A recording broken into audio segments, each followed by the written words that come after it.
ஆரியர்கள். இந்து மதத்தில் உள்ள மிகவும் செல்வாக்கப்பட்ட நூல்கள் எல்லாம் சமஸ்கிருதத்தில் தான் ஏற்பட்டன. சமஸ்கிருதத்தில் செய்யப்பட்ட நூல்களுக்கு தான் மதிப்பும் மரியாதையும் அதிகமாய் இருந்து வந்தது. இன்றும் இருந்து வருவதும் பல புண்ணிய நூல் என்பதும் வடமொழியில் இருந்து மொழிபெயர்த்து எழுதப்பட்ட மொழிபெயர்ப்பு நூல்கள் தானே ஒழிய தமிழ் மூல நூல்கள் அல்ல. திருக்குறள் வடமொழி நூலையோ அல்லது வேறு எந்த மொழியிலேயோ மூலமாக கொண்டு தமிழில் இயற்றப்பட்டால் தமிழிலேயே வெளிவந்தது. அதனால் இந்து மதத்தின் முன்னணியில் இருக்கும் பார்ப்பனர்களால் அது மதிக்கப்பட வேண்டிய நூலாக போய்விட்டது. அதன் காரணமாகவே அவர்கள் திருக்குறளை மதிப்பு தராமல் திருக்குறள் மத இலக்கிய உலகை மங்கும்படியாக செய்துவிட்டார்கள். 1330 பாட்டுகளிலும் ஓர் இடத்திலாவது இந்து என்ற சொல் காணப்படவே இல்லை. இது விடுதலையில 27, 29, 30, 31 4 நாளும் செய்தியா வந்திருக்கு.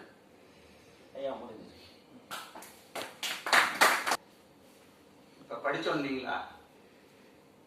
இதுல இருக்கிறத ஆழமா புரிஞ்சா யாராவது பெரியார் பத்தி தப்பா பேசணும். அவர் என்ன சொல்றார், நான் ஏன் திருக்குறளை பரப்புகிறேன் அப்படிங்கிறதுக்கு வரிசைப்படுத்துற காரணம். அது இன்னொரு விஷயத்த சொல்றார், திருக்குறள் மனு தர்மத்துக்கு எதிரான நூல், ஆரியத்துக்கு எதிரான நூல். அப்ப அதை பெரியார் விடுவார? அவர் நோக்கமே என்னங்க? ஆதிக்கத்தை ஒழிக்கணும், மனு தர்மத்தை ஒழிக்கணும். இன்னொரு முக்கியமான பாயிண்ட் சொன்னார். நீங்க ஆரம்பத்தில் அவர் படிச்சிருப்போது பார்த்துருப்பீங்க. இந்த கம்பராமாயணம் இந்த கம்பன் எழுதி இந்த நாட்டையே குட்டிச்சவராகிட்டான். இந்த கம்பராமாயணத்தை பரப்பின அளவுக்கு நாம எதை பரப்பிருக்கணும்? இப்படி சொன்னவரை போய் இவர் திருக்குறளை திட்டினாரு, மதம்னு சொன்னாரு, அதுக்கு எதிர்ப்பா பேசினாரு. தப்பு இல்லை, அது மட்டும் இல்லை. அதுல என்னென்ன விஷயங்கள் சொல்றாரு பாருங்க. நீ அப்படியே ஏத்துக்கன்னு சொல்லல. அது ஏன் சொல்றாருன்னு வச்சுக்கீங்க. இப்பதான் ஐயா வெற்றியழகனார்லாம் இருக்காங்க. அதுல இந்த பெண்கள் சார்ந்து வரக்கூடிய விஷயங்கள் எல்லாம் நம்ம ஏத்துக்க முடியாது. அதுக்கு 1000 வியாக்கியானங்கள்லாம் சொல்லலாம். அது காரணம் அது அல்ல, அன்னைய சூழ்நிலை அதுக்கு ஏற்ப எழுதிட்டாங்க, அவ்வளவுதான்.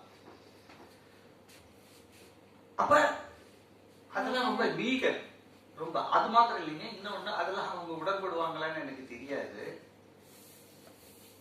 80 குறள்கள் சமணர்களால் எழுதி சேர்க்கப்பட்டது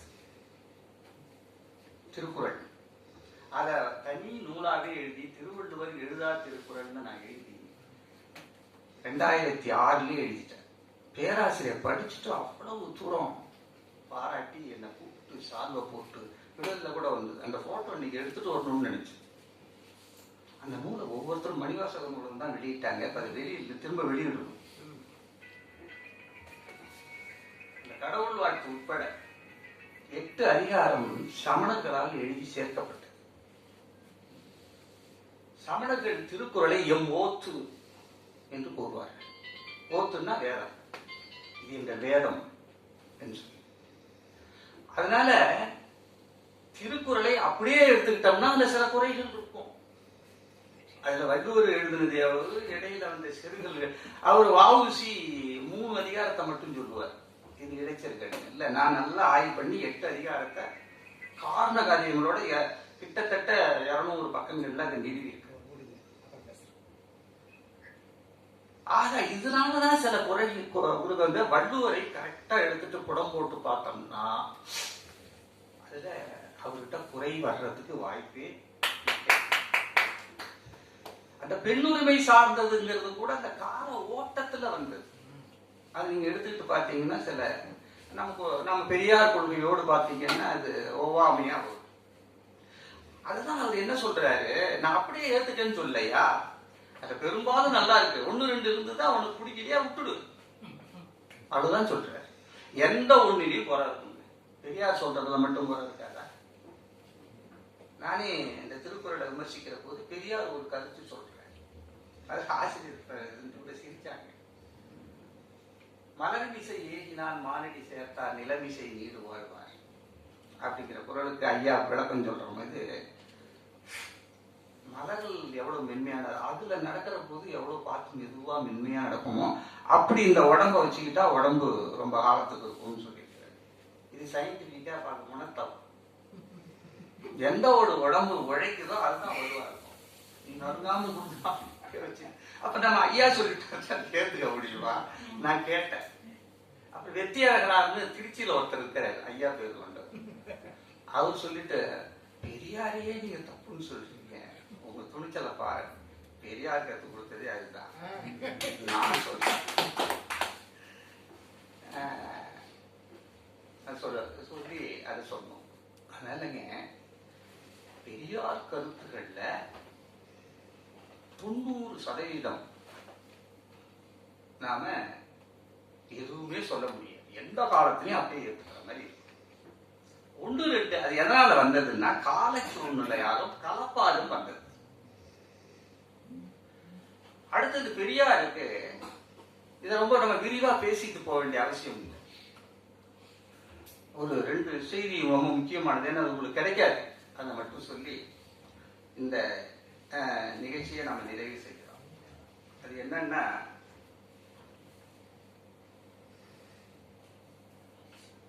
நாம வல்லப்படுகை ராதாகிருஷ்ணன் ரயில்வே துறையை சார்ந்தவர் சொன்னார்னு சொன்னோம் இல்லைங்களா?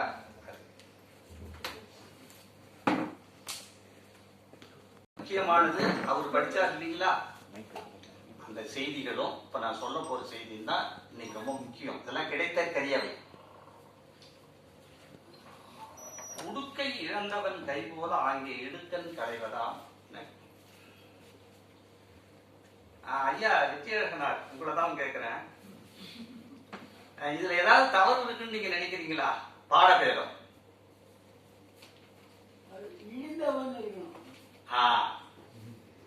அதுதான் பெரியார் எடுத்து சொல்றேன். நாங்க இது வந்து கிட்டத்தட்ட ஒரு 15 ஆண்டுகளுக்கு முன்னாடி எழுதிட்டேன். திருக்குறளில் திருத்தம் சொன்ன தந்தை பெரியார். உடுக்கை அதுக்கு என்ன எவ்வளவு மைனூட்டா பெரியார் அணுகிறார். இப்ப பெரியார் சொல்ல மாட்டாருங்கிறதுக்கு இது எப்ப வேணாலும் நீங்க படிச்சுக்கலாம், தெரிஞ்சுக்கலாம். இந்த விஷயங்கள் தான் உங்களுக்கு முக்கியம். அதனாலதான் அவர் அதை படிக்க சொல்லிட்டு இதை நான் உங்களுக்கு விளக்கி. இழந்தவன் இழிந்தவன் 2க்கு ஏற்பாடு. இழந்தவன்னா ஆல்ரெடி அமரமா நிக்கிறான்னு அர்த்தம். இந்த ட்ரெஸ் கீழே போயிடுச்சு. இழிந்தவன்னா அது நழுவிட்டு இருக்குன்னு அர்த்தம். இப்ப கை எப்ப விரைஞ்சு ஓடும்? நம்முடைய கை எப்ப விரைந்து சென்று அந்த ஆடையை எடுக்கும்? நழுவும் போது. இழந்தவன் ஏற்கனவே இழந்துட்டான். அப்ப அங்க விரைவு பொருளும் கிடையாது. இது இவ்வளவு பண்டிதர்கள் இருந்தாங்க, யாருக்காவது தோணிச்சா? இது நம்ம இதுல எதுலயும் ரெக்கார்ட் ஆகல. ராதாகிருஷ்ணன் சொன்னதை வந்து நான் ரெக்கார்ட் பண்ண அப்புறம் ஐயா அவனுடைய பொக்கிஷமாச்சு. இது அவருடைய ஆராய்ச்சிக்கு எவ்வளவு பெரிய சான்று அப்படின்னு சொல்லி சொல்லும். உடுக்கை இழந்தவன் தான் இப்ப குரல்ல இருக்கு. இழந்தவன்னா ஏற்கனவே உடுக்கைய இழந்துட்டான். அவன் அம்மனமா நிக்கிறான். அவனுக்கு விரைவுக்கு வேலையே கிடையாது. அது இழிந்தவன் இருந்தா உடுக்கை இழிதல். இழிதல்னா அப்பதான் நழுவுது. அப்ப டக்குன்னு பிடிக்கும் கை. அப்படி துன்பப்படுறவனுக்கு உதவி செய்யணும் அவர் சொல்ற. அப்ப உடுக்கை இழந்தவன் என்பது அங்கு பொருத்தப்பாடற்றது. இழிதல் என்றுதான் அது இருக்க வேண்டும். இப்படி சொல்றதுக்கு சாதாரணமா புரியுங்களா? நல்லா யோசிச்சு பாருங்க. 4ஆம் வகுப்பு படிச்சது அந்த பொது அறிவு இருக்கு பாருங்க, அந்த நுட்பம். அதனாலதான் இதை பதியணும்னு சொல்லி பதிஞ்சேன். இப்ப இது வந்து 5 மொழிகள்ல இந்த நூல் வந்து இதுவரை 6 மொழிகள்ல இந்தியா முழுக்க போயிடுச்சு. இது அப்படியே முழுமையும் ஒரியா, நம்ம திராவிட மொழிகள், மராட்டி இப்படி போயிருக்கு. அப்ப இங்கெல்லாம் இந்த பெருமை போய் பேசப்படுறதுக்கான வாய்ப்புகள் இருக்காங்க. அடுத்தது 2வது ஒரு குறள். அவர் மொத்தம் 3 குறள் சொன்னதா அவர் ராதாகிருஷ்ணன் சொன்னார். அவருக்கே ஒரு குறள் மறந்து போச்சான். அப்ப அவரு என்ன சொன்னாரு, ஐயோ நீங்க மறந்து போனது போட்டும், இப்ப உங்களுக்கு நினைவுல இருக்கிறதையாவது என்கிட்ட சொல்லுங்க. அந்த மாநாடு நடந்த இடம் அவர் சொல்ற நெல்லை தான் பெரும்பாலும் எனக்கு நினைவுல இருக்குன்னு சொல்ற. அந்த மாநாட்டு குறிப்புகள் நம்ம எதிரையாவது விடுதலையில, குடியரசுல எதுல பதிவாயிருக்கு நம்ம பார்த்து தேடி எடுக்கணும். அது அந்த விடுதலையில இவ்வளவு விவரமா வந்திருக்கான்றது வேற சிக்கல்.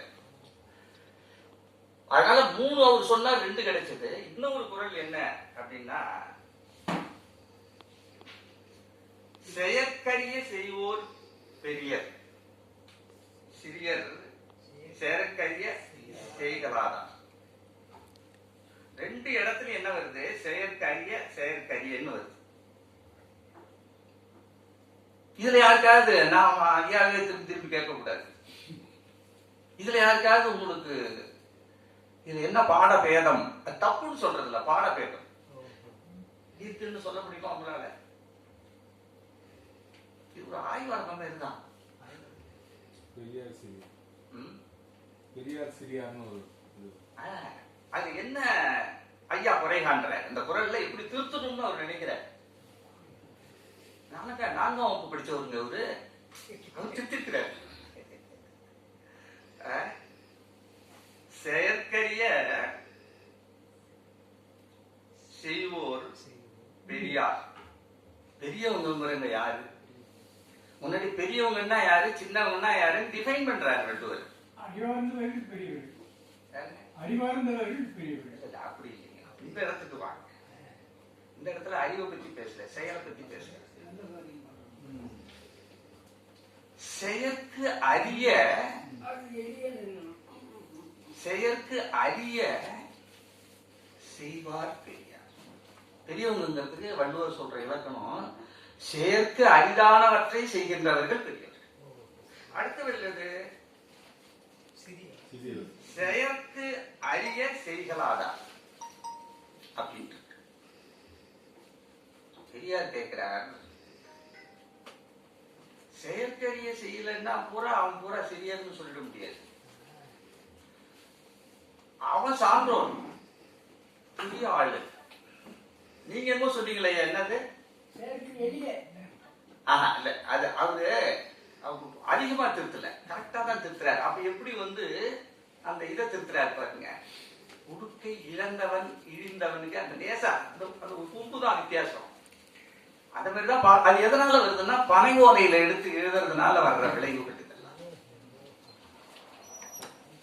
செயற்கு அரிய செய்வார் பெரியர். மற்றவங்களால செய்ய முடியாததை செய்யறவங்க பெரியர். அதனால செயற்கரிய செய்யாதவங்க சின்னவங்க சொல்ல முடியாது. வள்ளுவர் சொல்லுவாரா? நல்ல பெரிய காரியங்களை சாதிக்கிறான் சாதனையாளர்.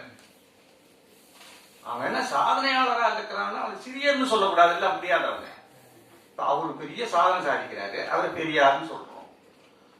இன்னொருத்தர் சாதனைகள் சாதிக்கல, அதனால அவர் சிறியர்னு சொல்லக்கூடாது. அப்ப அங்கதான் ஐயா யோசிக்கிறாரு. அப்ப வேற ஏதோ இருக்குது இல்ல.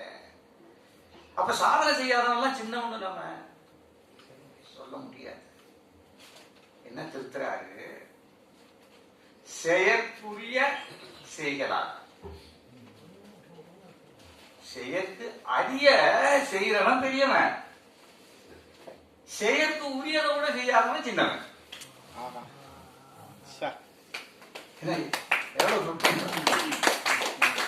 சார், எனக்கு செய்யக்கூடியதுன்னு சில செயல்கள் இருக்கு, அதை கூட நான் செய்யலைன்னா நான் சின்னவன். ஆனா சாதனை செய்யலைங்கிறதுனால நான் சின்னவன்னு சொல்லக்கூடாது. ஆமா, செயற்குரிய அந்த அரியங்கிறதுல குறிய செயற்குரிய. எவ்வளவு நுட்பமான ஒரு விஷயம். அது விஜயநாத் வெளில போயிருக்காரு, அவரு வந்துட்டோம். ஏன்னா அவரு நம்ம இது என்ன சொன்னோம், நாங்க உங்களுக்காக தான் கொஞ்சம் வெயிட் பண்ணேன். 92 வயசுல 91 வயசுல நீங்க இப்படி எல்லாம் வரீங்கன்னா உங்களுக்கு நாங்க எவ்வளவு வேணாலும் காரணம்.